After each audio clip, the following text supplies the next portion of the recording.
Hi, my name is Jen Perry, and I'm going to be talking about the characteristics of autism spectrum disorder.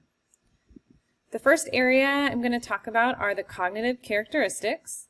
One study talked about how individuals with ASD score atypically in the following areas.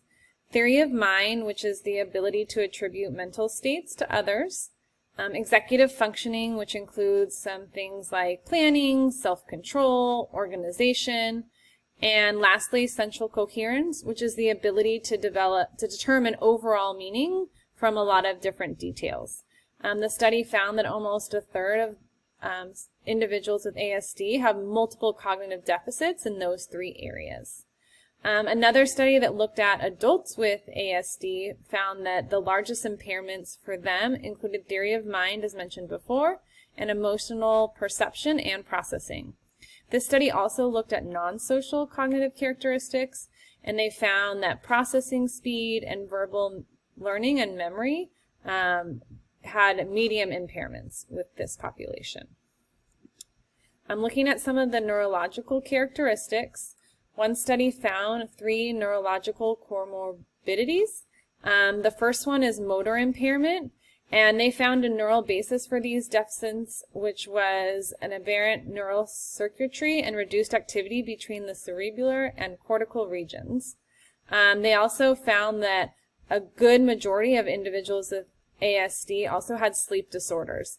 And children experienced shorter total sleep time, greater slow wave sleep, and less REM sleep percentage. I've also seen this in some of the students that I work with who they've come in tired because they haven't been able to sleep or get a good night's sleep through the night. The third one is epilepsy that also can affect a neurological characteristic. Some of the behavior characteristics, individuals with ASD can have narrow or extreme interest. Sometimes they can exhibit aggression or self-injurious behavior. There is a need for routine and sometimes a resistance to change. So a lot of times when our schedule changes, as it does in schools, we have a special schedule. We make sure to show the schedule to the students so that they know what's coming, so there's no surprises. And then one of the diagnostic characteristics is the restricted and repetitive behavior.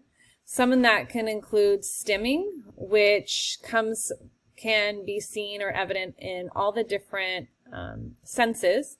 For auditory, this might look like humming or repeated vocal sounds. For tactile, this might be tapping or hand movements. Some visual stimming might be staring or gazing off, even hand flapping in front of the eyes. For vestibular, this could be rocking, pacing, spinning. And for olfactory, this may be sniffing objects, putting objects in mouth, or licking. I would definitely use some of those chewy things for our students so that they're putting that in their mouth instead of non-food items. For sensory characteristics, individuals with ASD often have an atypical response to sensory input. This could be hyper or hypo, or mixed reactions of the two. They can vary from having an overreaction or an underreaction or somewhere in between. And this can be reactions to food, clothing, light, noise, touch, or even pain.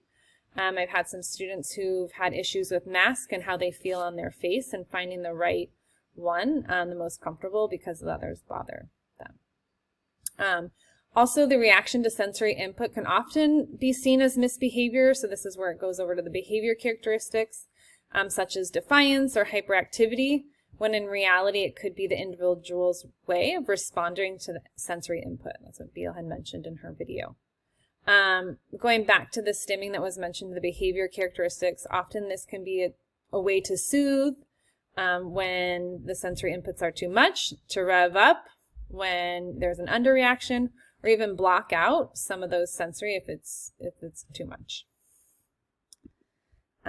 Lastly, looking at the communication and language characteristics, a third of individuals with ASD are nonverbal. There also is a quote that I found that was helpful: the mutual give and take nature of typical communication and interaction is often particularly challenging for those with ASD. Some things to look at in communication that they might have difficulty with is initiating. I've seen a lot of students who don't speak unless someone initiates for them. Also engaging in the conversation. Some of the characteristics like poor recognition of facial expressions or emotions of the person you're communicating with, or impairments in the use of social eye contact can make engaging in a communication very difficult. Also, responding and interacting can be hard. So because of characteristics like narrow focus on own interests or difficulty with turn taking, even having abnormal pitch and tone can make that interaction difficult. So those are just some of the characteristics. I have included references for the studies that I've mentioned and where I got other information, which I will also post. Thank you for watching.